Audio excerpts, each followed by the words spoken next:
Hugo. Merci d'être venu. Donc moi je m'appelle Damien, je suis ergonome. Je fais de l'ergonomie depuis presque 20 ans. Et en gros, pour 50% sur la partie conditions de travail, santé au travail, risques psychosociaux, stress, organisation, et puis pour 50%, ce dont on va parler ce soir, qui est ergo des IHM, ergo des objets, ergo, on va dire, plus orienté dev et puis interface utilisateur. Donc là, ce que je vous propose, donc comme j'ai dit, n'hésitez pas, enfin voilà, l'idée c'est que ça vous serve à vous, donc qu'on puisse discuter. Là, ce que je vous propose, c'est en fait, j'ai repris un cas produit et puis je l'ai décliné par rapport à l'intervention des utilisateurs. D'accord ? Et puis de voir qu'est-ce que ça pose comme question, qu'est-ce que ça nous pose comme enjeu par rapport à l'ergonomie. Premier paradoxe, moi, avant d'introduire la conférence, qui me pose question aujourd'hui, c'est que on parle sans cesse d'utilisateurs, on parle sans cesse de données, on parle sans cesse de tests utilisateurs, d'aller vers les gens, et puis en fait on a des processus qui s'informatisent de plus en plus et on est de plus en plus dans un univers médié. Donc je ne suis plus en contact avec mon utilisateur principal, mais je suis au contact de mon utilisateur principal via une interface. Vous bossez chez Facebook, on va faire un test sur l'Amérique du Sud et vous faites un test sur 150 millions de personnes et vous voyez personne. Vous n'êtes pas en contact direct avec les gens, vous êtes en contact avec la donnée que les gens fabriquent. Donc ça, moi, ça me pose un vrai problème. Moi, quand je parle d'utilisabilité ou d'ergonomie, pour moi, c'est l'accès aux vrais gens. Donc, alors qu'on va rentrer dans une ère où de plus en plus les boîtes vont vous interdire d'aller voir les gens puisque vous aurez de la data. Ce qui me semble être un peu un paradoxe pour l'UX, pour ce qui arrive dans la génération qui vient. Puisqu'en gros, quand vous direz « Ah ouais, mais moi je vais aller voir 3 personnes », on va dire « C'est quoi ton problème ? Tu vas aller voir 3 personnes, regarde, moi je te donne de la data sur 150 millions de personnes. Tu crois pas que c'est plus signifiant ?» Et ça va nous poser des difficultés, quoi. C'est-à-dire que d'un côté, on peut évidemment pas dire que c'est pas signifiant, parce que si tu as 150 millions de personnes qui répondent à un questionnaire, ça donne quand même des pistes. Et en même temps, je sais bien que ce qui me remonte comme data de la part de ces gens, c'est que ce que j'ai mis dans les algorithmes. Donc de toute façon, il y a un biais cognitif, pour le coup, super important. Puisque c'est ce qu'on remonte, c'est ce qu'on a voulu, quoi. Donc, et puis qu'est-ce qu'on analyse ? Est-ce qu'on analyse savoir si notre design il est plus rapide, ou est-ce qu'on analyse le fait que ça sert mieux aux gens ? Ce qui n'est pas évident. Donc ça, il me semble que... Enfin, j'en reparlerai plusieurs fois, mais c'est une des choses qui me préoccupe. Deuxième paradoxe, comme on est dans l'ère de la start-up, c'est qu'on est de plus en plus à aller chercher l'avis des gens alors qu'on n'a pas de financement. Donc c'est super compliqué de demander aux gens donne-moi ton avis, mais ne me dis pas que c'est de la merde parce que sinon je peux pas vous vendre le produit. Donc il y a quand même un paradoxe lié à ça. C'est quelque chose qu'on n'avait pas, je trouve, dans les grands groupes avant et dans les modes de financement qui n'étaient pas de la start-up. C'est-à-dire qu'avant on avait une entreprise, l'entreprise elle investissait de la R&D, elle mettait sur un paquet d'argent sur le tapis, et puis pendant 2-3 ans tu pouvais te permettre d'aller voir des gens, de rencontrer des gens, et quand tu allais voir les gens, tu n'étais pas en situation de leur dire dis-moi que c'est bien quand même parce que sinon mon produit je peux pas le faire. Voire éventuellement, ce qui arrive maintenant encore plus avec les startups, c'est que non seulement tu vas les voir, en plus tu leur demandes de filer 50 balles parce que dans le crowdfunding, il faudra qu'ils t'aident à ce que ton projet marche. Donc on en arrive à je ne propose plus un produit, je ne suis pas en train de vendre ma voiture d'occasion, je vais voir la personne et je lui dis dis-moi ce que tu voudrais comme voiture idéale. Et je vais te la faire. Ce qui est quand même un peu compliqué, quand tu n'as jamais fait de voiture. De passer du stade à tu sais pas faire une voiture à tu vas voir l'utilisateur et tu lui fais la voiture idéale. Donc ça veut dire qu'elle a des jantes roses, qu'elle a un toit vert, qu'elle a des vitres fumées, qu'elle surfe sur Google pendant que tu roules et que quand tu as envie de voler, elle le fait, quoi. Et tu vas demander 50 balles pour la faire. C'est un peu compliqué au niveau de l'analyse des besoins. Donc moi il me semble qu'il y a quand même des écueils dans ce qu'on est en train de faire en ce moment là en termes d'UX qui vont nous poser des questions et qui expliquent pour moi une grosse partie des pertes qu'on a sur les startups. Il y en a 9 sur 10 qui meurent au bout de 3 ans, c'est encore pire que les entreprises classiques et je pense que c'est pas, de mon point de vue d'ergonome, que c'est pas loin de ce problème-là, quoi. Donc ce qui fait que quand on parle d'ergonomie aujourd'hui, moi il me semble qu'il y a quelque chose autour de comment j'imagine mes utilisateurs, comment je les fais participer à la conception. C'est-à-dire que c'est ce qu'on a fait hier, là, les incubés, ils ont rencontré des utilisateurs, là, ils étaient 3, il y a 3 incubés dans une startup amiénoise, ils ont beaucoup de difficultés, et c'est pas leur faire offense, ils ont beaucoup de difficultés à imaginer ce que sont leurs utilisateurs. C'est-à-dire que là, il fallait qu'ils nous trouvent des gens qui correspondaient au profil de leurs clients. Et tu dis, mais c'est la base, quoi. Bah oui, mais c'est la base, mais c'est super compliqué à créer. Donc ça, il y a vraiment quelque chose là-dessus. Et puis le deuxième point, c'est comment est-ce qu'on a accès aux utilisateurs. Qu'est-ce qu'on se donne comme moyen pour avoir accès aux utilisateurs. Donc ça, c'est un peu la reformulation de mon truc, là, puis je vais essayer de développer ça. Pour développer ça, ce que j'ai pris comme produit, je vous ai pris eBubble. Donc c'est un produit hard. Ça me va bien finalement, parce que comme vous êtes dev, ça va vous obliger à faire un pas de côté. C'est-à-dire que le risque, c'est que je voulais pas qu'on fasse je fais pas mal d'interfaces, hein, donc je voulais pas amener des refs d'écran et qu'on discute sur les écrans, parce que vous aurez regardé le contenu des écrans et on aurait parlé de l'intérieur des écrans et pas de ce que c'est que la démarche utilisateur. Donc c'est un produit que j'avais présenté rapidement l'année dernière à la conf, parce qu'on commençait à bosser avec eux. Donc je les accompagne depuis plus d'un an maintenant. Et ce qu'ils nous ont demandé, c'est de travailler avec eux. Donc c'est un drone de plongée sous-marine. Ils nous ont demandé de travailler sur l'ergonomie de l'application drone-montre. On ne sait pas trop montre, plongeur, enfin comment on commande le truc, mais de réfléchir avec eux sur ça. De mettre en place un living lab, et puis lab, pas LVA d'ailleurs, et puis de travailler sur les frameworks, sur les scénarios, sur le séquencement de l'interface et de voir comment tout ça fonctionne. Évidemment, ce que je vous présente, c'est mon point de vue. C'est-à-dire qu'eux, ils sont 8. J'imagine que si c'était eux qui faisaient la conf, vous n'auriez pas la même conf. C'est très réducteur, parce que je suis ergonome, moi je bosse quelques demi-journées avec eux par an. Donc ils sont 8 personnes à bosser à temps plein, donc j'imagine pas que ce que je raconte, ça couvre l'ensemble du spectre. Et puis évidemment, vu que je le fais a posteriori, c'est une réécriture de l'histoire qui est jolie, quoi. Donc il ne faut pas se leurrer non plus sur le fait qu'on en a chié, qu'il y a des moments qui étaient vraiment pas rigolos et qu'il y a des moments où on refait 3 fois la même chose et que ça marche pas, quoi. Mais bon, voilà, c'est l'exercice, il me semblait quand même intéressant de partager le truc. Donc Nautilopus, c'est la boîte qui a créé eBubble. Donc on est sur une start-up qui a été fondée au début, ils étaient 4, 2 personnes plus une équipe de 2 autres. Ils ont créé en février 2016, aujourd'hui ils sont 8, ils ont fait 2 levées de fonds, une de 180 000 avec Indiegogo et une de 800 000. Donc on va dire on est sur une courbe plutôt intéressante pour une start-up, ça marche plutôt pas trop mal. Grâce aux amitiés de Benjamin, qui est le deuxième au milieu, Benjamin et Nicolas, c'est les deux du milieu sont les 2 fondateurs. Grâce aux amitiés donc de Benjamin, Guillaume Néry fait partie de l'aventure. Guillaume Néry, c'est le quadruple champion du monde d'apnée. Donc quand tu as le quadruple champion du monde d'apnée qui se met derrière ton projet, c'est sympa en termes de notoriété.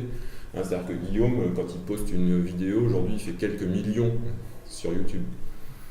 Donc, ça draine des trucs absolument fabuleux. Il en a posté une le mois dernier où il a fait des essais avec le dernier prototype de eBubble. Bon, ça te donne une notoriété que tu n'as pas. Donc ça c'est pas neutre non plus dans l'approche des utilisateurs. D'avoir un vecteur de communication qui est extrêmement fort et qui est ciblé sur la communauté, puisque on adresse la communauté des plongeurs. Aujourd'hui, ils ont une communauté de 21 000 personnes, 21 000. Voilà, et la production du drone est prévue pour 2008. Donc on arrive sur la fin du cycle. C'est-à-dire que voilà, on est dans la phase de finalisation. Donc première chose qu'ils ont fait, c'est pour arriver à créer la start-up, il faut imaginer les usages, il faut imaginer les utilisateurs. Donc ils se sont dit, bon, on veut faire un produit de plongée, on veut faire un drone, on veut cibler ce truc-là, ils le mettent en musique. Donc là il y a une première partie qui est préparer mon offre, c'est quoi mon produit? Et ça souvent, quand même dans les interfaces, c'est pas très clair. Si je prends, et on a pas mal discuté avec Pierre, j'adore, de prix libre sur Amiens. Tu fais du troc ou tu fais de la location. C'est pas le même délire. Et c'est pas les mêmes gens. Et c'est pas les mêmes usages. Ça veut pas dire que c'est pas compatible, mais ça veut dire qu'il va y a un moment, il va falloir que tu dises je fais un, je fais l'autre, ou je fais les deux. Et puis comment t'évolues. Et il y a plein d'endroits où les interfaces sont pas forcément tout à fait adaptées à un usage ni à un autre. Donc là, par exemple, eux, ils voulaient adresser les plongeurs loisirs et les plongeurs professionnels. Si tu es moniteur de plongée professionnel ou si tu es plongeur loisir, tu n'as pas du tout la même activité de plongée. Tu en as un d'un côté qui en fait 5 par jour et l'autre qui va en faire peut-être 5 dans une semaine dans l'année quand il part en vacances, mais on n'est pas du tout sur le même usage. Celui qui est moniteur de plongée, il veut que ça soit dur, résistant et que quand tu le jettes dans le bateau avec les poids et tout ça, ça soit super costaud. Le plongeur loisir, s'il a investi son truc à 2500 balles ou 2800 balles, il veut que ça soit joli, super design, que ça ressemble à du de Vialet que tu mets sous l'eau. On n'est pas du tout au même endroit en termes Pour autant, il faut avoir quelque chose. Donc là, hein, pour moi, très très vite, ce qu'il faut, c'est avoir quelque chose à montrer. Donc, qu'on soit sur une interface ou qu'on soit sur du produit, il faut très très vite avoir quelque chose à montrer aux gens. Parce que si on va voir les gens en leur disant « dis-moi ce qui serait idéal pour toi », vous avez rien du tout. Ou pas grand-chose d'utilisable. Alors que si vous amenez une, deux ou trois maquettes, même très très basiques, qui sont très laides, mais qui permettent d'avoir des différences d'usage, les gens vont dire « ah putain, ton concept B, c'est pas mal. Si tu mettais le petit truc que tu as mis dans le A et puis qu'à la fin ça finissait par le C, ça marcherait super bien. Hein, on revient à la discussion des biais cognitifs du début. Les gens ont beaucoup de facilité à critiquer et à enrichir ce que tu leur proposes. Mais si on fait une discussion dans le vide, c'est compliqué. Donc après ça s'instrumentalise, on peut faire du focus group, on peut faire des tests utilisateurs, mais je veux dire globalement c'est mieux de présenter des choses. Donc pour avoir quelque chose pour aller rencontrer les gens, très très vite. Hein, donc là, la première année, quand ils ont commencé, ils avaient 25 000 euros, point barre. 25 000. Bah, quand tu comptes, c'est pas grand chose, 25 000. Il fallait faire un produit, il fallait faire une maquette, faire les plaquettes, faire le logo, faire le truc, et avec ça, aller convaincre les gens. Mais quand tu le regardes de l'autre côté, tu te dis, bah, finalement, de ne pas avoir plus que 25 000, ça t'oblige à vérifier que pour passer à l'étape suivante, tu as quelque chose à raconter.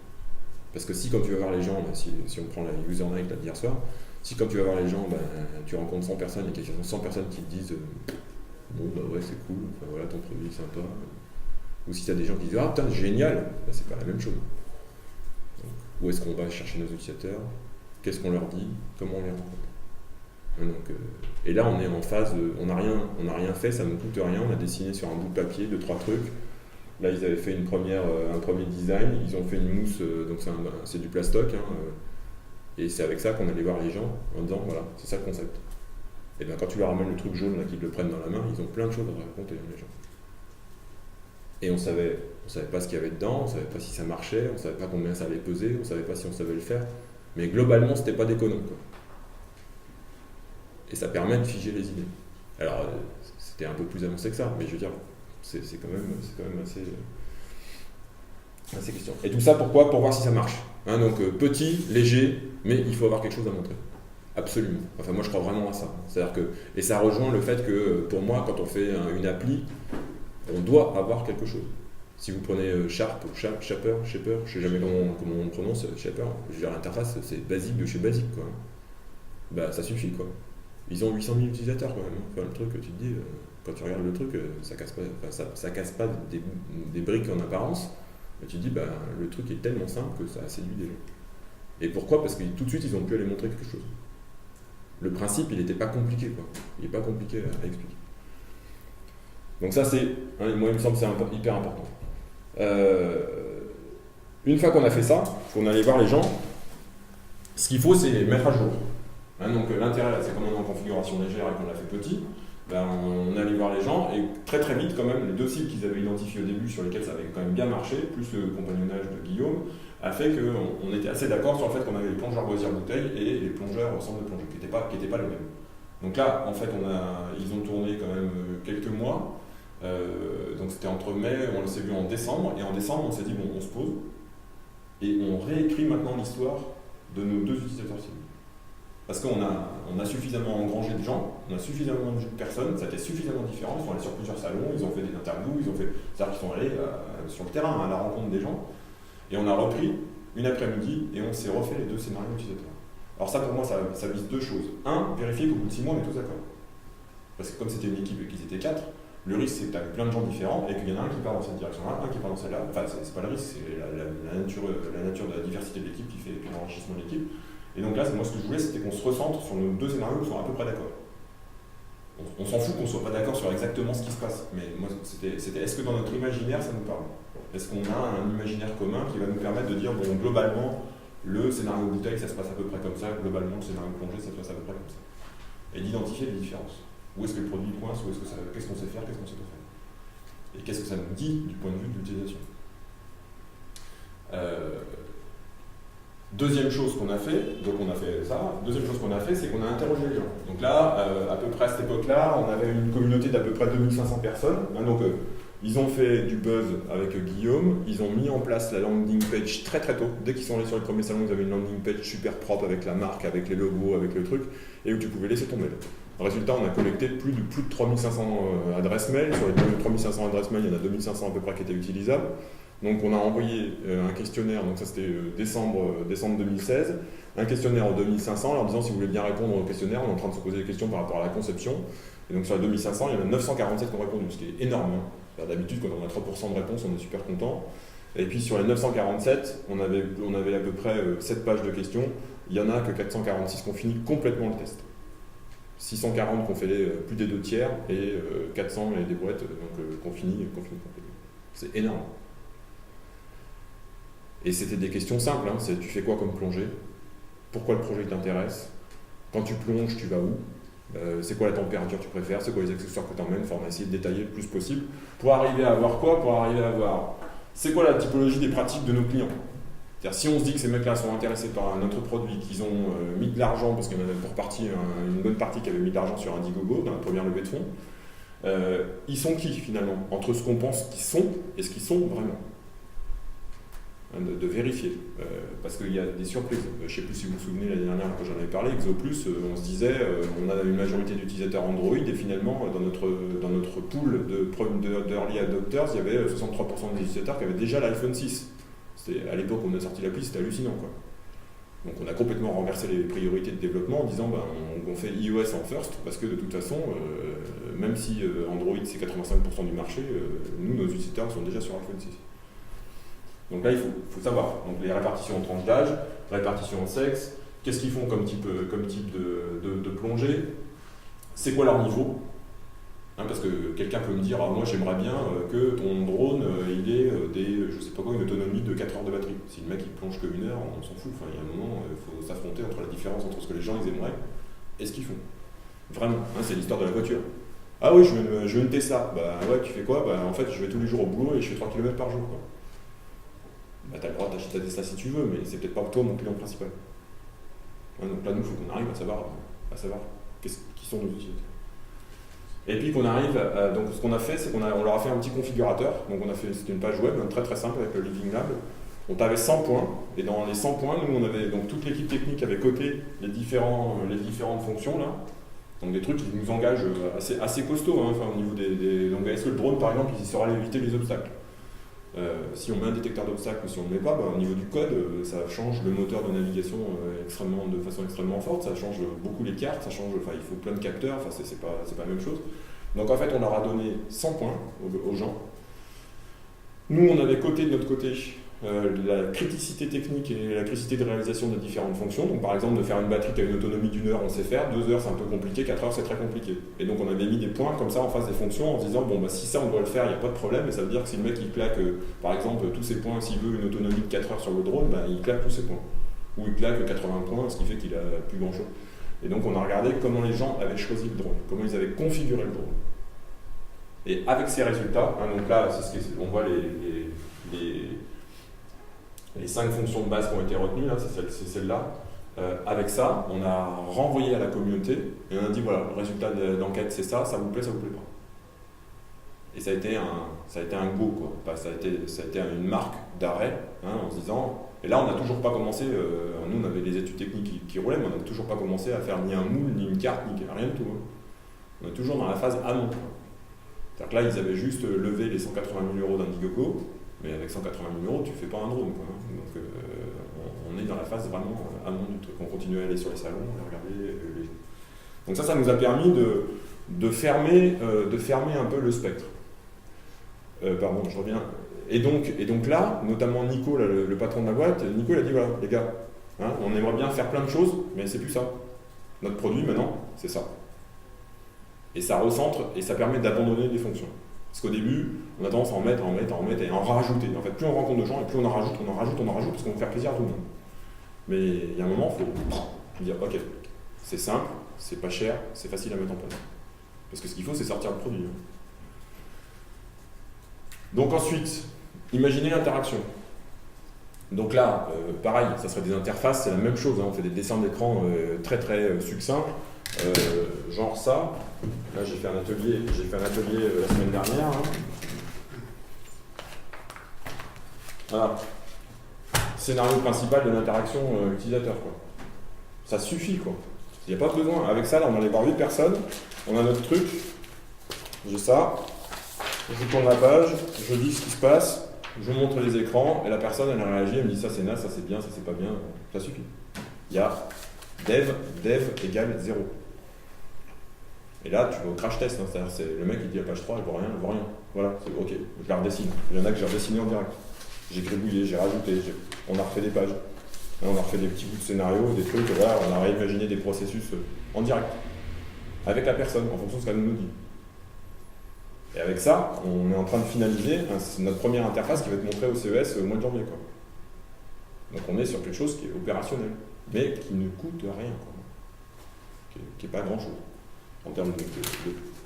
Après, il faut que tu aies des gens derrière qui soient capables d'évaluer tes scénarios, de vérifier qu'on est capable de faire niveau dev, qu'on sait faire. Donc, et qu'est-ce qu'on cherche à faire là? On cherche à imaginer l'interaction.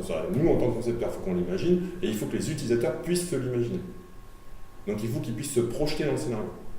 Donc c'est ok, bon, bah, tu veux un drone, tu veux mettre un drone, mais la première question c'est il filme qui? Vraiment, les gens disent mais il filme qui? Il me filme moi ou il filme les autres? Ou ils vont me voir, tu vas voir mon cul, ou tu vas voir les bouteilles, tu me filmes d'au-dessus, de derrière, d'à côté, comment tu me filmes? Parce que, qu'est-ce qu'ils cherchent à faire les gens? Ils cherchent à comprendre ce que tu leur proposes. C'est pour que je puisse répondre et que je puisse m'exprimer sur ton scénario et dire si le scénario me paraît crédible ou pas, il faut que je me mette dans la situation. Donc nous, notre rôle en tant que concepteur, c'est de mettre les gens dans la situation. Donc tous les artifices sont bons. Vous avez le droit de les emmener au bord de la piscine. On va à côté d'une fosse de plongée. On a une fosse de plongée à mes yeux, là, à Grenoble, Lyon, à côté donc il y a une fosse de plongée. Et bien, il y a des interviews utilisateurs qui sont faits à côté de la fosse de plongée. Quand tu poses la question aux gens de savoir comment est-ce qu'ils plongent à côté d'une fosse de plongée ou si tu les croises dans la rue, ils ne te racontent pas la même chose. Ils ne sont pas dans le même contexte intellectuel. Ils ne sont pas au même endroit cognitif. C'est-à-dire qu'ils sont dans l'ambiance. Voire éventuellement, tu les aides à reconstituer. C'est-à-dire que si tu leur files les bouteilles et que, vous verrez après on l'a fait, et que tu as ton gilet, que tu as tes bouteilles, tes trucs, que tu poses la question à la personne où est-ce que tu mettrais l'organe de commande du drone comme ça, sans rien avoir, et qu'après tu lui files les bouteilles et le gilet et que tu dis tu le mets où, on n'est plus du tout dans la même relation. Et pourtant ça ne veut pas dire que le gars il n'est pas plongeur, ça veut juste dire qu'il n'a pas la contrainte du gilet, donc quand il n'a pas la contrainte, il se dit bah ça marche, puis après il remet le truc, il dit ah non mais là ça marche plus du tout. Quoi. Donc c'est comment on imagine. Donc nous, côté appli, si je me mets dans un autre truc, c'est vous voulez que les gens utilisent l'application mobilité? La semaine dernière, j'étais en train de faire un truc, j'étais à Lyon, dans le métro de Lyon, ça passe pas. Quoi. Paris, c'est déjà grave, ça passe très très mal, le réseau, mais à Lyon, il n'y a pas de réseau. Parce qu'on est vachement loin sous le niveau de la flotte, tu es en dessous de la rivière, donc quand tu es en sous-sol, il n'y a plus de réseau du tout. Donc si tu as commencé une interaction, tu perds tout. Parce qu'il n'y a pas d'appli, très très peu, Google et Facebook commencent à le faire, pardon, où tu perds pas ton flux. Tu es en train de taper un truc, si tu n'as plus de réseau, tu le gardes ou tu ne gardes pas. Aujourd'hui, si on considère que l'usage du mobile se fait en mobilité, il faut absolument que ton appli, elle garde tout ce que fait l'utilisateur, que tu sois connecté ou que tu ne sois pas connecté.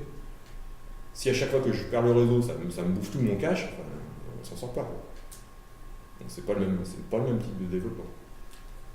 Donc imaginez l'interaction, ça veut dire connaître l'environnement. Dans la première équipe, on avait des leveurs de fond avec nous, il y en a 2 qui ne plongeaient pas.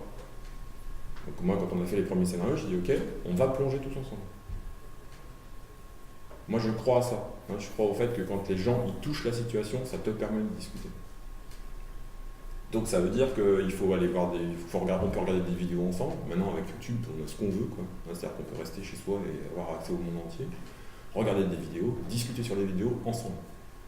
Ça te fait quoi comme impression? Tu penses que c'est quoi? Qu'est-ce que ça pourrait donner? De discuter, de philosopher sur ce qu'on voit, quoi, ensemble, pour arriver à recueillir en fait, tiens, toi tu penses comme ça, toi tu penses comme ça, moi je pense comme ça, tel truc, ah mince, ça moi je le voyais pas comme ça, je le voyais comme ça. Là par exemple, nous on a deux publics dans les plongeurs qui vont nous intéresser beaucoup, qui sont Guillaume Néry et d'autres qui font de l'apnée, donc ils sont sans équipement, ils sont plutôt verticaux quand ils sont en plongée. Et alors que quand tu es en plongée bouteille, tu es plutôt horizontal avec tes mains là et tes bouteilles au-dessus, donc on n'est pas du tout dans la même posture. Donc si on imagine qu'on doit faire communiquer le drone et le plongeur, qu'on est sous l'eau, que donc on peut utiliser que les ondes radio, que les ondes radio ondes courtes sont très très sensibles aux occultations, donc dès que tu mets le corps entre toi et l'émetteur, entre le récepteur et l'émetteur, ça ne marche plus. Ben, si on est vertical, tu dis ben, je le mets sur le haut de la tête, comme ça j'arrive à le choper tout le temps, là-bas ça ne marche plus tout à fait. Si tu dis que tu le mets sur le poignet, ben là ça peut marcher, mais dès que je tourne ça va plus marcher, et si tu es en position en dessous et que tu veux que le drone soit au-dessus, ça ne marche pas non plus. Donc il va falloir qu'on imagine le contexte. Et au fur et à mesure qu'on imagine, ben on pose des problèmes. Là, Pierre, qui est l'ingé méca, il a halluciné parce qu'il a fait plein de tests pour arriver à voir comment est-ce qu'on pouvait communiquer avec le drone. Ensuite, une fois qu'on a imaginé l'interaction, qu'on a fait nos scénarios, qu'on a posé les choses, qu'on est allé voir les utilisateurs, qu'on leur a demandé ce qu'ils en pensaient. Donc on essaye de communiquer le plus rapidement possible sur les salons, parce qu'en fait ils font énormément de salons. Donc ils ont fait tous les salons de plongée en Allemagne, aux États-Unis. L'idée c'est qu'à chaque fois qu'on fait une itération ensemble, derrière ils repartent avec leur bagage, ils ont leur programme de salon et dedans ils intègrent les questions que l'équipe elle ramène au fur et à mesure. De ne pas attendre la fin du cycle en fait. C'est-à-dire le produit tu le vends, on était toujours avec la première maquette du produit, mais nous au fur et à mesure on avance et à chaque fois qu'on va sur un salon, ben, on ramène des questions nouvelles. Et c'est pas grave, on raconte, tu fais du storytelling différent à chaque fois et t'itères à chaque fois et tu viens avec des éléments différents. Le gars que tu as vu à Munich, il sait pas que quand tu étais à Paris, tu n'as pas raconté exactement la même chose. Toi ce qui t'intéresse c'est de continuer à avancer dans ta réflexion. Donc là, on a un dispositif d'interaction qui doit nous servir à interagir avec le drone. Où est-ce qu'on le met sur le plongeur? Donc on ne savait pas trop. Donc on a commencé à faire des croquis, on a regardé, et on s'en sortait pas. Donc là très très vite, en fait, Pierre, ce qu'il a fait, c'est qu'il nous a fait un boîtier en plastoc, 3 balles de plastique, un câble, un truc, et on l'a pris, et on est allé au bord du bassin, on a les bouteilles, et là on s'est dit, bon alors concrètement, le truc il va où? C'est bien de réfléchir sur le papier, c'est bien de réfléchir en réunion, et là très très vite, on est passé au proto. Ça paraît tout basique, ça paraît tout bête, mais franchement, c'est pas systématique dans les projets que tu essayes tout de suite. C'est vous faites une app, testez avec du Marvel. Marvel, c'est vous mettez du Photoshop, vous le mettez en ligne et vous pouvez cliquer partout comme si c'était une app qui était fonctionnelle. Et en plus, vous pouvez même la mettre sur un téléphone et cliquer directement sur votre Marvel sur votre téléphone. Et ça, quand vous le donnez à quelqu'un, c'est pas la même chose que de lui montrer des bouts de papier avec des gros bouts. Ça permet déjà de continuer à avancer. Donc là, on a testé, on a regardé. Donc on veut que on a un émetteur, on a quelque chose qui va communiquer avec le drone, comment tu sais que ça interagit, comment tu sais si tu as dit au drone de te suivre, si tu as dit au drone de descendre, de prendre une photo, d'enregistrer, comment ça fonctionne, est-ce que c'est dans ton équipement, à quel endroit, comment tout ça fonctionne. Donc là, beaucoup de dessins pour arriver à itérer ensemble en faisant du brainstorming, pour arriver à dire tiens, Sidoine il pense ça, tac, je fais un dessin et puis on y va, on déroule. Et on essaye de voir comment est-ce que l'idée on la porte après du coup je te la file et on la reprend et on enrichit l'idée de Sidoine. Ça marche, je ne sais pas si vous connaissez cette technique, c'est la technique de l'ange. C'est au lieu de faire l'avocat du diable. Donc l'avocat du diable, c'est vous essayez de voir que ce qui ne marche pas, donc ça on est assez bon en général, que ce qui ne marche pas. En fait vous faites la technique de l'ange, c'est-à-dire on imagine qu'on bosse sur l'endroit où on veut mettre le display, donc chacun fait son dessin, fait son hypothèse, on discute tous ensemble, toutes les idées qu'on a eues en commun on les dégage, en se disant si à 8-10 là, on a eu tous la même idée, ça veut dire en 5 minutes ça veut dire que l'idée c'est la plus courante, c'est pas intéressant en termes d'innovation, on la dégage, on prend celle qui reste, et donc si je prends l'idée de Sidoine, si c'est moi qui la récupère, je dois l'enrichir et rajouter quelque chose. Après je te la file, toi tu dois rajouter quelque chose encore sur l'idée, et on essaye de faire comme ça plusieurs itérations, et à la fin tu as une idée qui commence à vraiment tenir la route. Parce qu'elle a tenu au raisonnement de 3-4 personnes et que tu as enrichi 3 fois le truc. Ça c'est la technique de l'avocat de l'ange, c'est intéressant. Et puis tester en situation réelle. Donc là, très très vite, Pierre nous a filé le truc, on est allé voir, on a essayé de le mettre sur nous, on a essayé de voir à quoi ça correspondait. Et puis derrière, eux, ils ont fait des tests techniques pour notre émetteur, puisque en gros, quand on commence à discuter finalement l'endroit où on se disait que notre émetteur, parce qu'il faut qu'on discute avec le drone, pour l'instant le boîtier au niveau électronique, on ne sait pas le faire trop petit, parce que sinon il coûterait trop cher. Donc on a un gros boîtier, on a besoin d'une antenne, et on a besoin d'un émetteur au bout de l'antenne, pour discuter avec le drone. Cet émetteur ne doit pas être occulté par le drone, par le plongeur, et donc on doit être visible du drone. Donc on a essayé plusieurs, et on avait une position qui nous paraissait relativement intéressante parce qu'on savait la gérer. Et donc très très vite après, ils ont testé au niveau réel les 2 endroits. Un qui était très très proche de la tête du plongeur, on le mettait sur la tête, et un qui était à l'extrémité du robinet à l'extérieur des bouteilles. Pourquoi? Parce qu'on veut voir si c'est bon. Avant de continuer à réfléchir, on veut voir si notre idée est bonne. Vous avez envie de mettre un bouton de dégager, par exemple, dans le standard Android, vous voulez dégager ou laisser le plus, qui est le truc fonction, bah, testez-le. Essayez les deux. Vous mettez un sans le plus, ou vous mettez un avec le plus, et vous regardez ce que les utilisateurs font. Ça coûte rien, c'est une fonction facile à enlever, et vous voyez comment ça marche. Là, on est sur une application qui sert pour un bracelet qui va servir à aider l'endormissement des gens. Et bien, le plus, on l'a viré. Parce qu'en fait, on a essayé les deux versions, et c'est évident qu'il sert à rien. Moi, j'en étais déjà convaincu, mais voilà, faut tester le truc. Donc là, on va tester rapidement, c'est facile à faire. On a fait un cache, et puis Pendant ce temps-là, donc pendant qu'on itère et qu'on discute, on continue à aller voir les utilisateurs. Ne jamais s'arrêter d'aller voir les utilisateurs. Tout le temps, tout le temps, tout le temps, tout le temps. Donc là, ils ont continué à en voir énormément et d'arriver à raconter l'histoire, d'expliquer ce qui évoluait, de voir comment ça bougeait, de au fur et à mesure qu'on se rendait compte qu'on allait être obligé d'avoir quelque chose qui se rajoutait sur la tête, de voir comment les gens le percevaient. Est-ce que c'est solide? Est-ce que c'est pas solide? Est-ce qu'on sait faire? Est-ce qu'on sait pas faire? Et d'arriver à continuer à aller voir les utilisateurs. Ça veut dire que, ça revient à ce que je disais au tout début, ça veut dire que la communauté, il ne faut pas la lâcher. Moi, il me semble que c'est un des points faibles très très forts des startups. C'est-à-dire qu'il y a beaucoup de startups qui mettent énormément d'énergie au démarrage, et puis après qui lâchent leur communauté, ou qui ne l'entretiennent pas, ou qui ne la suivent pas. Et que ceux qui réussissent, me semble-t-il, ont une capacité à s'entretenir énormément avec leurs utilisateurs. Et donc à tenir compte de ce qu'ils racontent, et donc à les tenir au courant, et donc à faire de la com, pas seulement je reçois, mais de donner de l'information, et donc d'orienter l'information, et donc de discuter, d'aller à la rencontre des utilisateurs. Ou de faire des meetings utilisateurs. Hein, si vous êtes sur une appli qui est un peu grande, faites des meet-up, et vous rencontrez vos utilisateurs, et vous dites à vos utilisateurs, bah, tiens, on fait un truc, on discute. Y compris, vous pouvez très bien faire des rencontres utilisateurs avec des pistes ou des fausses pistes pour voir. Hein, on peut très bien imaginer qu'on fait un rendez-vous avec des utilisateurs en disant on a un moyen de propulsion différent. Et on voit ce qu'ils nous racontent. C'est pas grave. Hein, c'est tester les pistes. Attendez pas d'avoir fini en fait. Enfin, souvent on attend d'avoir complètement fini la fonction. Testez, essayez. C'est pas difficile. Ensuite, donc là, prototype. Hein, moi je crois beaucoup au multi-prototype. C'est-à-dire de ne pas développer qu'une seule idée.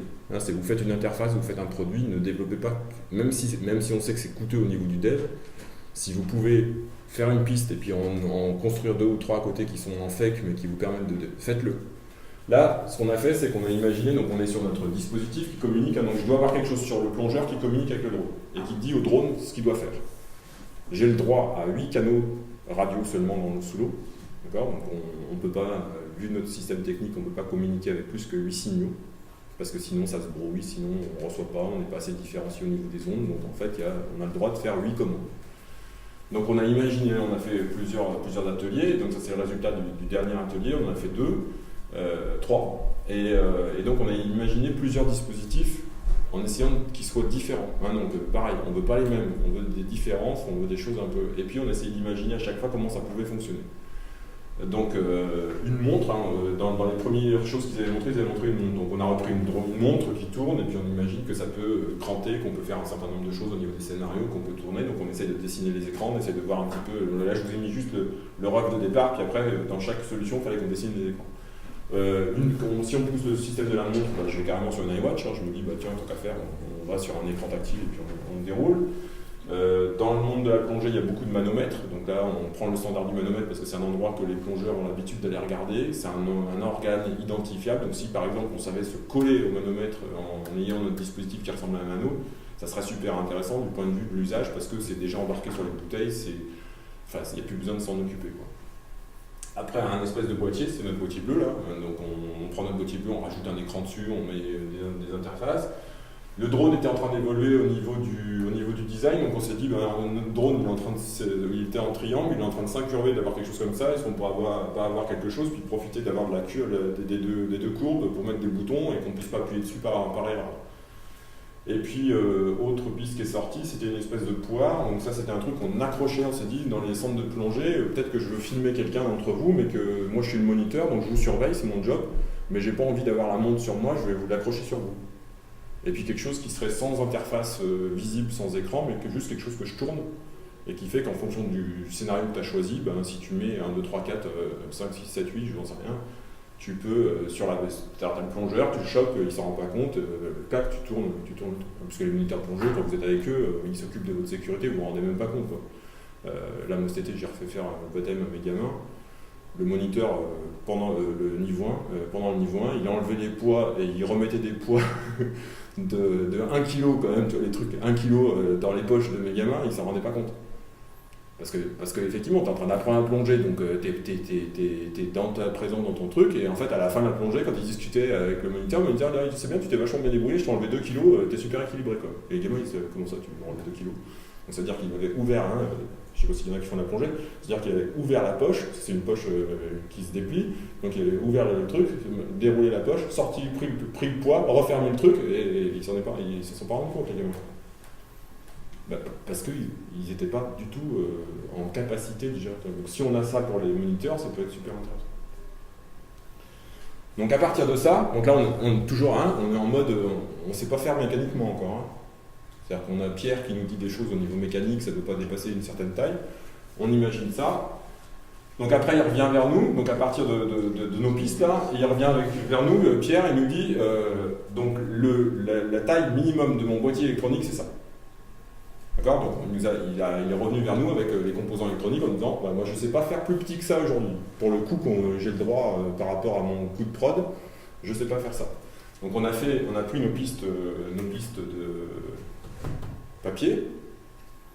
On a acheté un bloc chez Cultura, 2,50 €, le paquet de 10 kg, plus les trucs à découper, les machins, j'en ai eu pour 15 balles. On s'est mis 2 heures autour d'une table et puis on a fait nos petits trucs. C'est moche, c'est laid, on s'en fout. Et bien, une fois que tu les as dans les mains, les petits trucs en pâte à modeler, en terre glaise, tu n'imagines plus du tout l'interaction de la même façon que quand tu as ça. Je fais mes écrans comme ça, je ne sais pas si vous avez vu ça sur internet, là je fais mes écrans comme ça, je fais la même chose avec une imprimante 3D, je me fais un faux téléphone et puis je glisse mes écrans à l'intérieur. C'est tout bête, mais ça ressemble à un téléphone, et ben tu ne peux pas réagir de la même façon. Et ça, d'imprimer en imprimante 3D une coque, ou même de prendre une coque que tu perces sur le côté et tu insères tes bouts de papier, tes Bristol à l'intérieur pour faire l'écran, ça coûte 5 balles, ça te met en situation différente. Si je te donne ça, que je te dis va dans la rue pour faire ton truc en mobilité, c'est pas très facile. Si je fais la même chose sur une carte Bristol, que j'ai imprimé mon petit blister en imprimante 3D et que tu les glisses à l'intérieur et qu'au fur et à mesure que tu avances dans l'interface, tu glisses tes blisters et tu te balades dans la rue, ça te dit des choses différentes. C'est une histoire de contexte d'utilisation. Donc on a fait nos différents scénarios, donc on a la poire, et puis notre truc évasé là, et finalement c'est ces deux-là qui étaient le plus crédibles. D'accord. Donc on a passé du temps, on a essayé. Alors selon ce qui est difficile avec la pâte à modeler, enfin la glaise, c'est que les gens sont, comme on est en France, très très mauvais au niveau des arts, et que l'école ne nous apprend pas à se salir les mains. On a beaucoup de mal à mettre les gens dans le fait d'interagir avec la Terre. Donc il y a une heure, il faut perdre une heure en fait. Il faut que tu fasses des trucs, puis au bout d'une heure tout le monde se lâche. Puis sachant qu'il y en a qui sont doués, il y en a qui sont pas doués. Enfin, c'est-à-dire que t'en as qui te font un truc super joli premier essai, et puis t'en as d'autres qui font un truc super joli. C'est pas grave. Ce qu'on veut, c'est avoir une concrétisation physique de l'objet. Après, donc ça, 2 heures, 15 €. D'accord. Après, on a demandé à une copine de nous faire des modèles 3D avec SolidWorks. Donc elle a passé 3 heures sur chaque petit machin pour nous faire la coque complète, que ça soit bien propre et qu'on puisse l'imprimer en imprimante 3D. Donc 2 après-midi de travail. Ce qui nous a permis de faire, là j'ai pas la poire, mais qui nous a permis de faire les deux comme ça. D'accord, en matériau blanc, de voir à quoi ça ressemblait. Et donc là, Pierre et puis le deuxième ingénieur dont j'ai perdu le prénom se sont mis à faire leur truc, à essayer de voir comment ils rentraient leur carte à l'intérieur. Une fois qu'ils étaient à peu près Ok. Ah, donc là, ça veut dire qu'avec ça, ils allaient dans les réunions méca, dans les réunions méca, en disant voilà, on voudrait faire ça. Et très très vite, en fait, la poire s'est rendue, on s'est rendu compte qu'elle n'était pas viable. Pas à ce stade-là. On pourra peut-être la faire plus tard, mais on n'y arrivait pas. Ça rentre pas, on n'arrive pas à faire les trucs, on ne sait pas comment déclencher. Enfin, techniquement, ça nous posait tellement de questions qu'on s'est rabattu sur ça. En disant ça c'est fiable, on sait le faire. Et puis surtout quand on le mettait dans la main des gens, donc on avait notre idée, on a discuté, on montrait aux gens, et quand on montrait la poire, les gens ils disaient ouais c'est cool, mais on ne sait pas bien comment ça fonctionne. Et ça amorce pas. Parce que là du coup ça veut dire qu'on avait un objet qu'on pouvait montrer. Dans les salons on pouvait discuter avec les gens. En disant tu vois notre petit boîtier bleu là, il va devenir ça, regarde comme ça, et ça tu peux le mettre dans la main des gens, et les gens ils disent oula c'est un peu grand, c'est un peu machin, c'est un peu truc, comment ça tourne, ça permet de voir. Donc on met les cartes dedans, on met en transparent, puis on commence à regarder pour que ça tienne la pression pour descendre sous la flotte. Donc là-bas, de demi-journée, et là, pour passer à ce stade-là, donc là il y a eu, je sais plus, 8 heures d'impression sur les deux, et puis pour refaire celui-là, donc là ils l'ont fait faire par un extérieur, je me souviens plus, mais il y a à peu près 2 semaines entre les deux photos là, pour arriver à sortir le truc. Pour avoir un premier élément tangible qui nous permette de vérifier si ça marche. Donc ça revient aussi, pareil sur les interfaces. Quand vous faites quelque chose, quand est-ce que vous êtes capable de le mettre à disposition des utilisateurs pour voir si ça fonctionne? Est-ce que vous êtes obligé que ça soit complètement développé et complètement géré et complètement fonctionnel dans votre interface, ou est-ce que vous ne pouvez pas développer un petit morceau du code à côté pour essayer cette fonction-là? Après on verra comment on le met dans le reste. Souvent on essaye d'avoir le truc super bien fait, tout ficelé, qui marche tout. On peut avoir un proto qui marche, puis j'en développe un autre petit qui me permet de tester cette fonction. Ça peut isoler les contextes de développement, ou ça peut permettre de paralléliser les problèmes. C'est-à-dire, tu blindes pas, tu détruis pas ton prototype 0 pendant que tu es en train de développer ta nouvelle fonction, qui va rajouter des bugs dans ton prototype 0. Tu peux peut-être isoler une autre partie. Donc ça, c'est de la stratégie de code ou stratégie mécanique.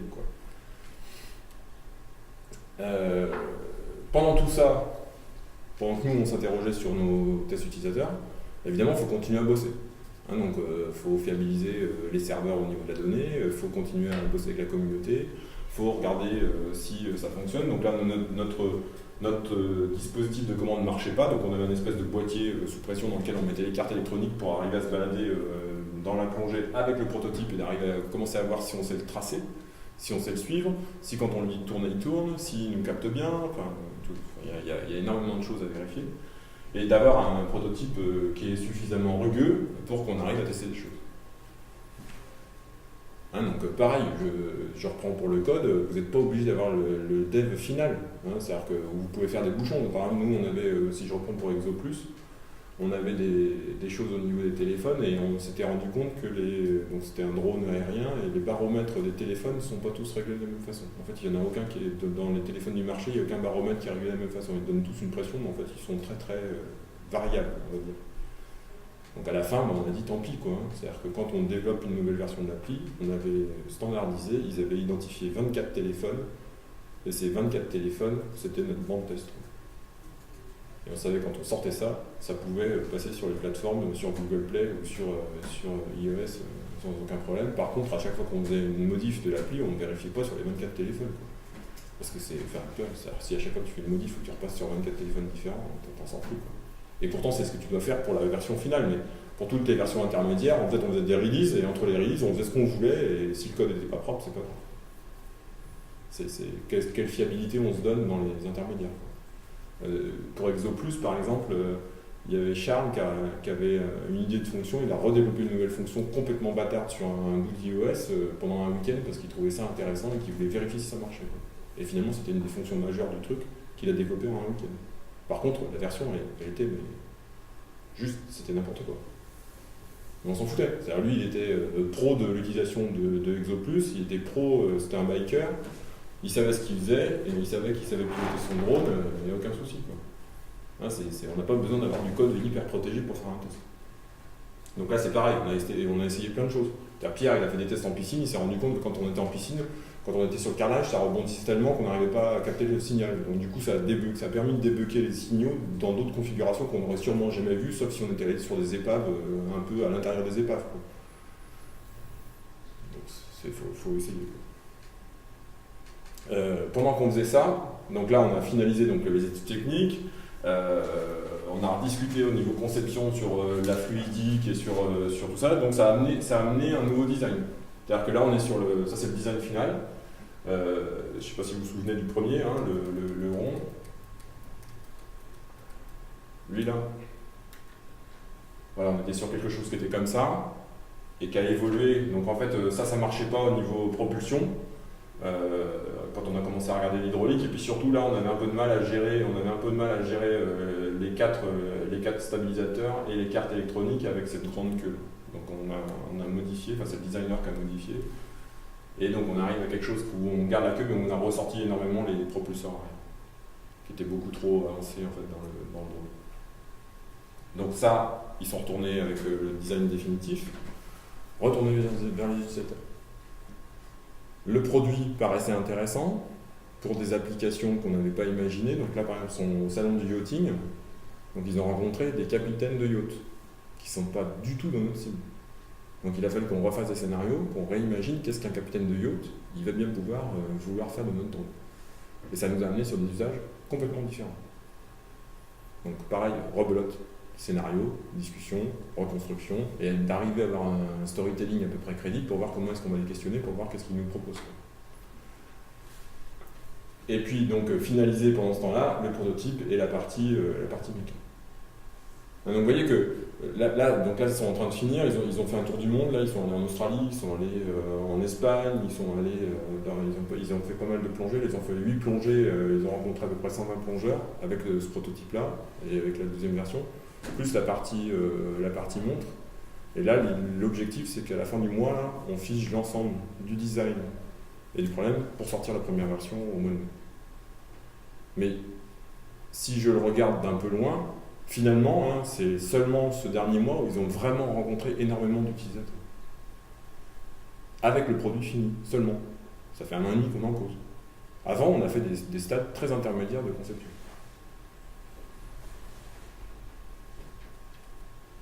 Donc ça, moi, il me semble que c'est assez intéressant parce que très très tôt, ils sont allés très très vite voir les utilisateurs, ce qui est assez rare. Hein.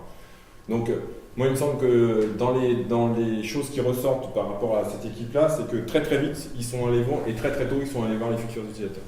Donc ça, moi, ça me semble être un des critères de succès, quoi, de se dire, voilà, ils avaient vraiment imaginé leur usage, ils ont été confrontés très très vite.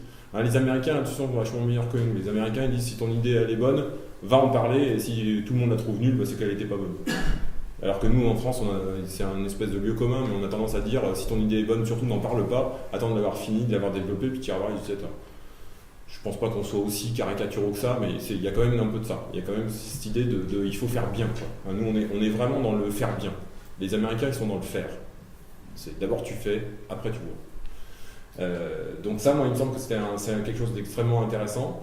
Deuxième chose qu'ils avaient de façon extrêmement claire dès le début, c'était qu'ils avaient une marque. Ils avaient un logo, ils avaient une couleur, c'était super brandé. Quoi. Et ça, quand même, ça dit des choses en termes de l'univers. Est-ce que tu es adapté à l'univers? Est-ce que tu es dedans? Et puis, ils avaient une communauté très très forte, puisqu'ils avaient Guillaume Néry, et Guillaume est une icône dans le milieu. Donc ça, moi, il me semble que c'est aussi hyper intéressant. Hein. Je me souviens, c'était un pote, on bossait dans la musique, et j'étais allé voir le patron d'une boîte qui s'appelle Arturia, Grenoble, qui fait des choses pour les musiciens, et Frédéric qui s'appelle le patron.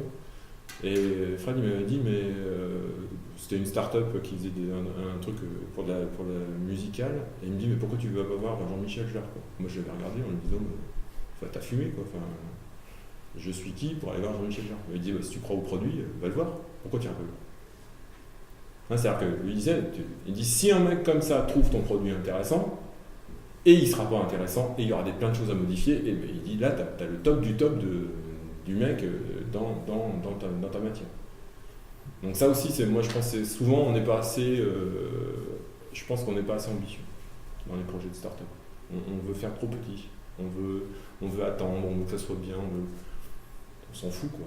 Tu vas voir le mec, tu vas voir Frédéric Mazella, et puis si Fred dit que c'est bon, bah c'est bon quoi, voilà, c'est réglé. Par contre, tu vas mettre 1 an à le rencontrer. Tant pis, ça se travaille. Mais en tout cas, enfin, moi, il me semble que c'est. Et en plus, ça veut dire que pour arriver à accoster ces gens-là, il faut que ton concept soit clair. Il faut qu'il soit propre, il faut que ton pitch soit rodé, il faut que ça sonne, il faut que tes 3 arguments soient prêts, enfin, voilà, faut que si en 60 secondes tu sais pas expliquer ton produit, personne ne le comprendra. Donc je pense que c'est un bon exercice de démarrage. Communauté forte, donc beaucoup de gens, donc une capacité à interroger très rapidement les utilisateurs. Et à demander l'avis des gens. Mais vraiment, hein, c'est-à-dire que moi au début ça me faisait même peur, quoi. Je me disais, attends, on va quand même pas faire un produit parce que les mecs ils ont dit qu'on fait pas ça, on le fait pas, quoi. Ils disaient, mais attends, on y va, quoi. C'est publicité par 900 personnes, c'est nos financeurs de départ, on y va. Et puis s'il faut après rajouter, on verra. Des questionnaires qualifiés. Ça, moi, il me semble, c'est aussi on fait des questionnements utilisateurs, mais un peu vagues. On reçoit les gens, mais voilà, ils viennent. Enfin, c'est pas du tout une critique par rapport à ce qui s'est fait hier soir, mais c'est compliqué de questionner les gens. C'est compliqué de les faire venir, c'est compliqué de les questionner, c'est compliqué d'avoir un questionnaire qui tient en route, qui recoupe, qui laisse des questions ouvertes, qui se contredit un petit peu, qui pose des pièges. Hein, c'est quand vous questionnez les gens, on n'est pas là. Souvent, en fait, on va faire du test de validation, dans ce que j'appelle. On va voir les gens pour qu'ils nous disent « c'est bien ce que vous faites ». Ça sert à rien, c'est pas ça qu'il faut faire. On n'est pas là pour vérifier que ça va bien, on est là pour qu'ils nous disent ce qu'ils en pensent. C'est quand même très différent. Donc si je construis tout mon questionnaire et tout mon test utilisateur pour que les gens me disent « oui, c'est super bien », bah t'as pas compris ton produit.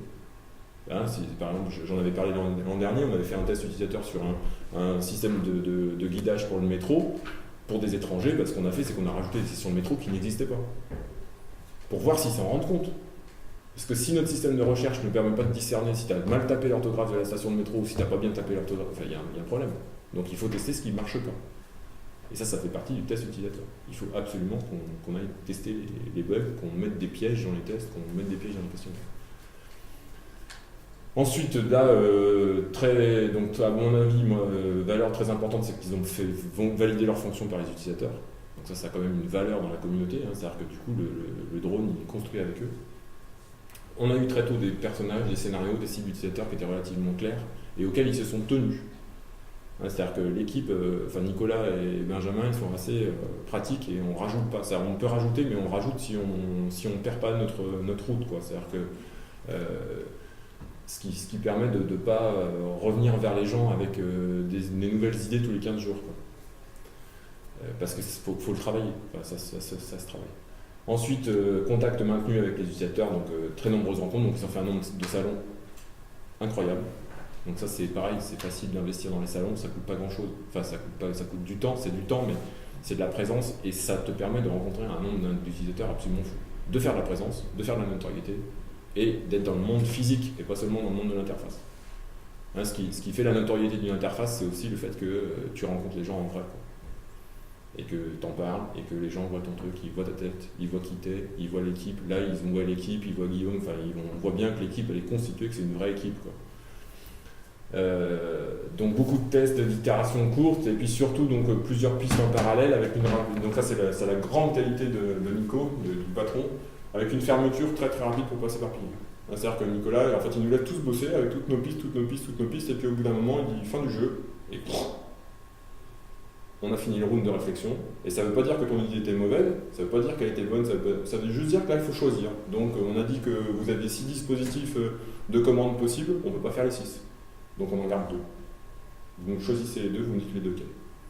Moi je ne m'implique pas dans le choix, c'est vous qui me dites les 2 quels, tac, on prend les 2, on les fait, on regarde ce que ça donne comme résultat.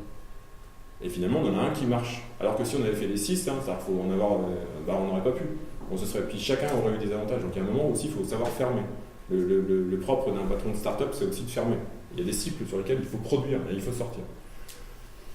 Équipe solide, donc ça c'est hyper important, et puis des allers-retours nombreux au terrain. Donc là, ça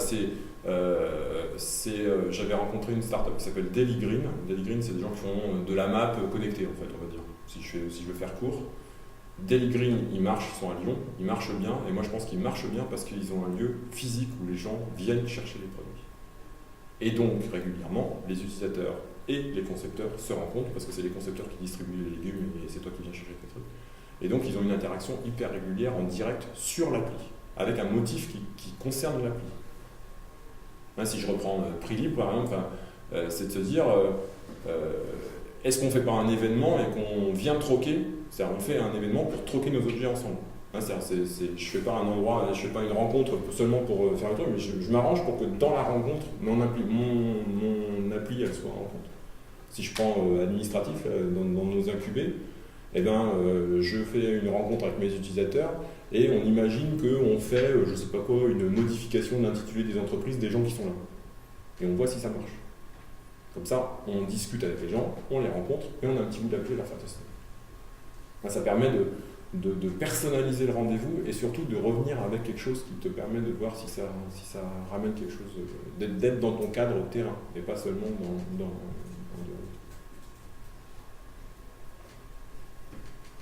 Voilà. Des questions, enfin je sais pas, qu'est-ce que ça vous inspire, ça vous parle pas, c'est trop loin, c'est bien, c'est pas bien. Sur la conférence de l'année dernière, vous aviez abordé globalement la notion de no-interface, le moins d'interaction possible avec les applications. Là, ça semblait être une contrainte par rapport au projet, par rapport aux 8 canaux qui pouvaient être possibles avec le boîtier. Mais du coup, c'est toujours d'actualité dans les applications, autant dans le hardware que dans les applications qui peuvent être mobiles ou. Alors, ça reste une tendance. Moi, ce que j'aime pas dans cette tendance, alors je sais pas si on parle tous de la même chose, hein, no interface, c'est en fait on essaye vraiment de réduire l'interaction au strict minimum, voire de la faire complètement disparaître de l'interface. Donc, si tu ne peux plus agir avec l'objet, ça veut dire que tu as réduit à sa plus simple expression d'interaction, et donc tu es supposé avoir une interface vraiment épurée ou un produit vraiment épuré. Donc c'est une façon de réfléchir, en se disant je veux absolument que mon utilisateur interagisse le moins possible avec mon produit. Et si je laisse la fonction, c'est qu'elle a une valeur. C'est une façon de refaire de l'analyse de la valeur. Je ne sais pas si on a qu'on fait cet outil-là, c'était un truc qu'on utilisait beaucoup dans les années 80. Mais voilà, c'est une façon de... Alors, le no design, le no interface, il est encore très très présent. Moi, je trouve que la limite de ça, c'est quand même ce qu'on retrouve sur certains objets, c'est que quand on passe que par l'interface informatique, que par les écrans, quand ça plante, tu ne peux plus rien faire, quoi. Donc il y a quand même beaucoup d'objets là qui reviennent en arrière. C'est-à-dire quand tu regardes il y a 2-3 ans, là, ils avaient tous enlevé les boutons on-off, tous les boutons de commande, et puis ça commence à revenir. Ils ne remettent pas forcément des écrans, mais on a toujours un bouton qui permet de faire un reset. Enfin, ça commence à réapparaître. Alors qu'il y a 2 ans, vraiment, le leitmotiv, c'était rien, quoi. Rien. On branche, tu débranches, et c'est tout. Donc ça change. Enfin, moi, je pense qu'il y a trop de bugs. On a trop de plantage pour que l'utilisateur... Et surtout, en fait, il y a beaucoup de produits où on ne sait pas ce qui se passe. Donc le fait de ne pas avoir l'interface ne veut pas dire pour moi qu'il n'y a pas de signaux. Mais c'est pas comme ça que ça a été toujours interprété. C'est-à-dire que si on ne sait pas, en gros, on avait vu ça par exemple sur les drones. Sur les drones, tu allumais le produit, et en fait le produit il discutait avec toi les 15 premières secondes, puis après, plus rien. Pendant 1 ou 2 minutes. En fait, le temps qu'il réglait le GPS. Et bien systématiquement, les utilisateurs ils le rééteignaient et le rallumaient plusieurs fois. Parce qu'une minute, c'est beaucoup trop long. C'est-à-dire 1 minute, si ça ne marche pas, ton téléphone, en gros, on estime qu'au bout de 4 secondes, tu considères que le téléphone est planté. Donc si tu n'as pas une interaction signifiante et significative de quelque chose qui change vraiment sur l'interface, pas juste de s'habiller, toutes les 4 secondes, et ben en fait, au bout d'un moment, tu vas considérer que l'appli est morte. Donc, pour les objets, c'est pareil. Donc là, on avait scénarisé la première partie de l'interaction pour que, au moins toutes les 10 secondes, il y ait quelque chose et que l'utilisateur se dise c'est bon. En gros, il est en train de se préparer.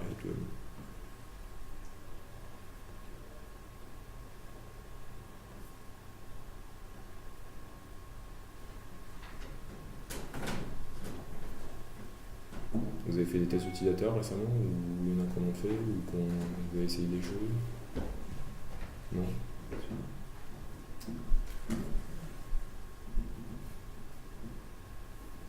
Moi j'en ai fait pour des chaussures de sport, Kananji. Donc Decat, ils ont je trouve une culture justement de l'innovation et surtout du test avec les clients qui est pas mal.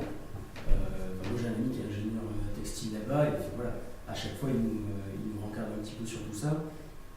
Et c'est vrai que c'est sympa, ils ont des moyens, ils ont tout ce qu'il faut, mais le contact permanent, mine de rien, ça joue aussi parce que moi je le vois, je fais la course à pied, je suis pas du tout KLNJ, à part pour le textile, et je suis vraiment sur d'autres marques pour les chaussures. Mais voilà, le fait, mine de rien, d'avoir ce contact en permanence avec la marque, mais on se dit un jour ou l'autre, on va acheter du KLNJ.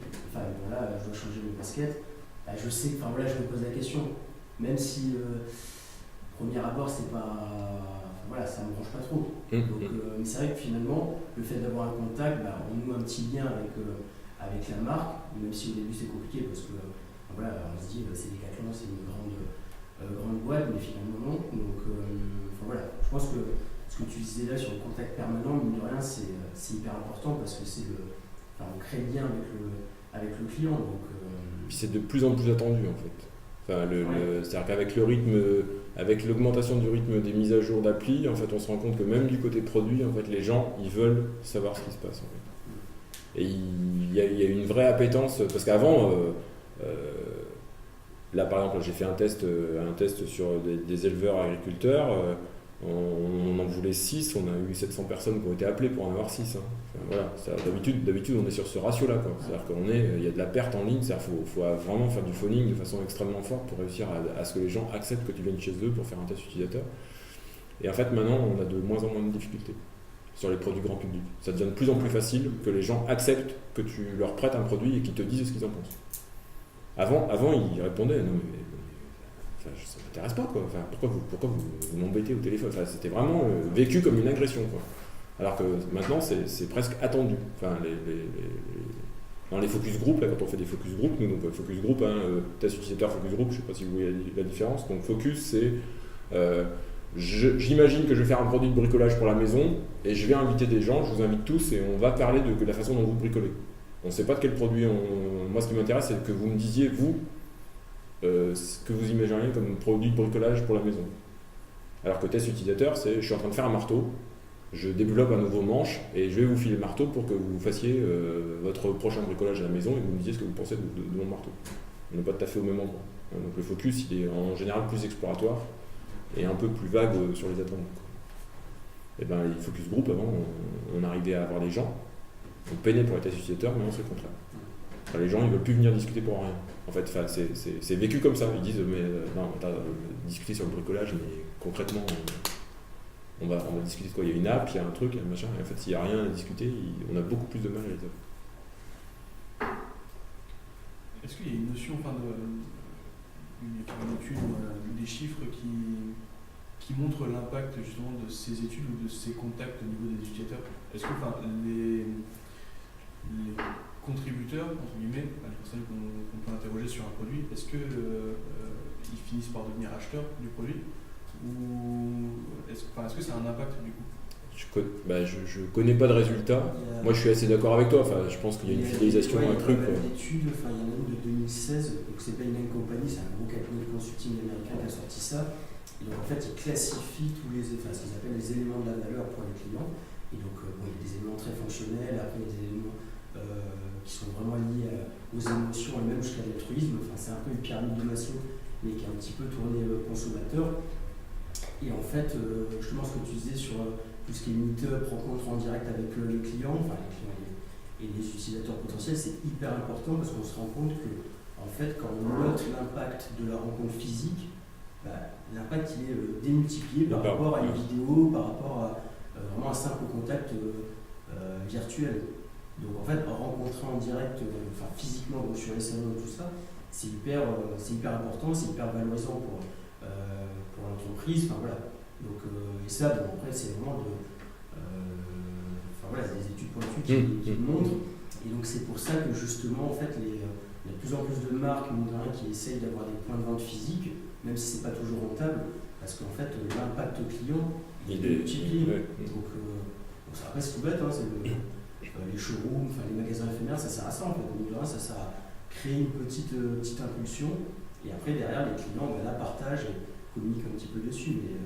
Donc c'est vrai que le physique ça reste hyper important, surtout au début et sur les utilisateurs pionniers. Je pense que ça c'est hyper important. Alors après dans les données que j'ai par rapport ce qui apparaît très très fort dans les valeurs que les gens associent aux marques, en fait, ils notent de façon plus agréable les marques qui ont demandé l'avis des utilisateurs. C'est-à-dire que, en fait, quand tu demandes, par exemple, si tu demandes est-ce que tu penses que Decathlon c'est une marque innovante, et ben en fait, les gens dont on sait qu'ils font intervenir des utilisateurs et qu'il y a des événements autour de ça et tout, sont mieux notés que les autres. Même si tu n'as pas participé, il y a une espèce de critère sympathique qui naît autour de ça en disant voilà, c'est une marque qui fait attention à ses utilisateurs. Mais il y a, je regarde dans le vidéo, j'ai pas de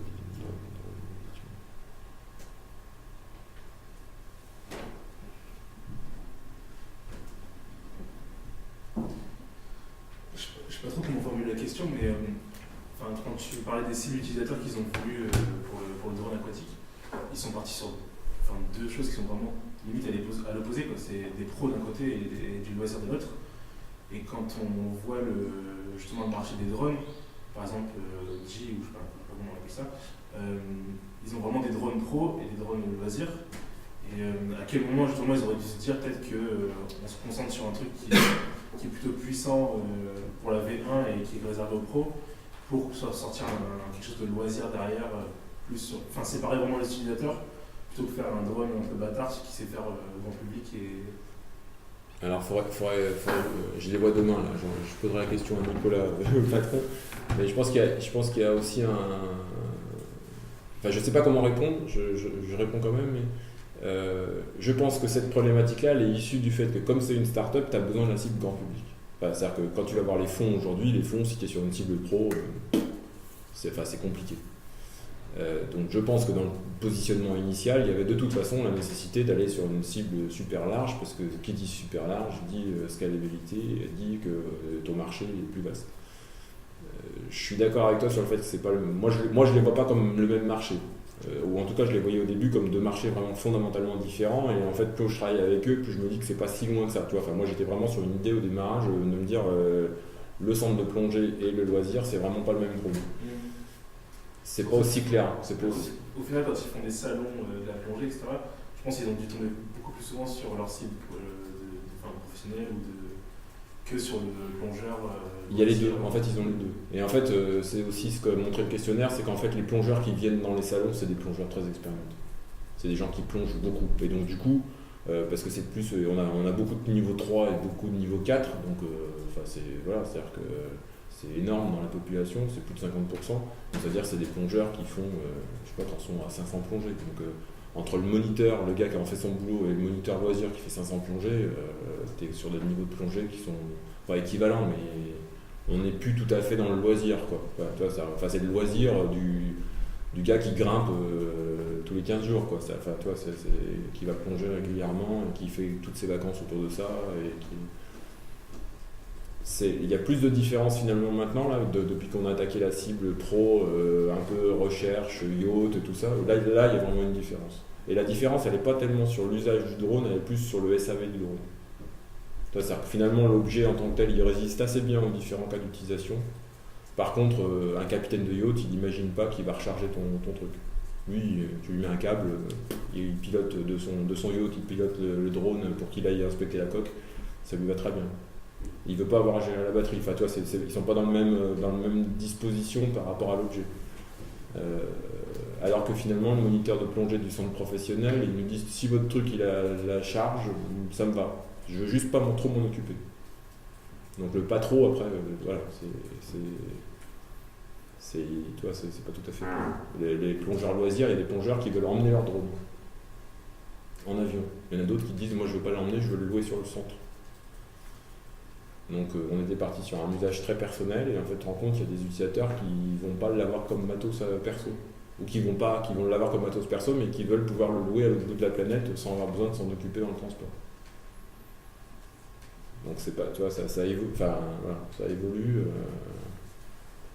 sachant que les premiers qui ont là, donc là ils vont sûrement faire un Kickstarter en 2018, mais les premiers qui sont rentrés sur Indiegogo et la première levée de fonds, c'est des loisirs. C'est pas les professionnels. C'est-à-dire ceux qui manifestent le plus d'intérêt dans les salons, ce sont les professionnels. Je suis d'accord avec ce que tu disais. Mais on a des plongeurs très expérimentés qui viennent aussi. Et c'est pas eux, enfin, c'est pas les professionnels qui ont acheté dedans. En fait, les professionnels, ils suivent. Par contre, quand tu vas dans n'importe quel centre de plongée, enfin là, quand tu parles, enfin tous ceux qu'on a fait, tu parles du drone et tu parles, le mec dit ah ouais, c'est le truc de Neri, quoi. Enfin, tu vois, ça, c'est bon, le produit il est installé, tout le monde sait que ce drone va sortir, enfin c'est fait, quoi. Et là, ils sont en train d'en sortir un deuxième qui sera plus recherche. Mais pour l'instant, il y en a que deux. Enfin, toi, ça, il y a le e-bubble, et puis il y en a un autre qui va s'appeler Citumar, et qui lui est plus dédié océanographie, recherche, R&D, tout ça.